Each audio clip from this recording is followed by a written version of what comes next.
Meselson तथा stall का प्रयोग का वर्णन करें कि मेसेल्सन तथा स्टोल का जो प्रयोग होता है उसका वर्णन करने के लिए कहा जा रहा है।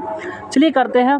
मैथ्यू स्टैनली मेसेल्सन तथा फ्रैंकलिन विलियम स्टॉल ने 1958 में ईस्वी कोलाई यानी ई कोलाई बैक्टीरिया को रेडियोएक्टिव नाइट्रोजन N15 युक्त माध्यम में सर्वांधित कल्चर किया। इससे रेडियोधर्मी नाइट्रोजन बैक्टीरिया के DNA में पहुंच जाता है। मिश्रण को CaCl2 की उपस्थिति में सेंट्रीफ्यूज करके भारी DNA N15 को हल्का DNA से पृथक कर लिया गया। इस प्रकार DNA के दोनों भागों में N15 का समावेश कर दिया गया।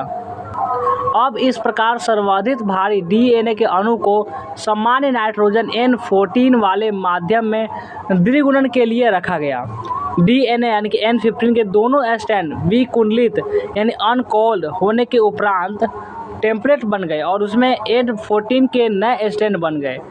इस प्रकार पहली पीढ़ी में द्विगुणन के बाद 100% संकर यानी हाइब्रिड DNA प्राप्त हुआ। पुराना स्टैंड N15 का तथा नया N14 का अर्थात द्विगुणन संरक्षण यानी कि सेमी कॉन्सर्वेटिव हुआ। यदि द्विगुणन ऐसे ही चलता रहे तो दूसरी पीढ़ी में 50% संकर DNA प्राप्त होंगे यानी 4 में 2 संकर N15 तथा 2 साधारण N14 वाले और तीसरी पीढ़ी में 2 संकर DNA होंगे अर्थात 8 में 2 संकर तथा 6 सामान्य होंगे।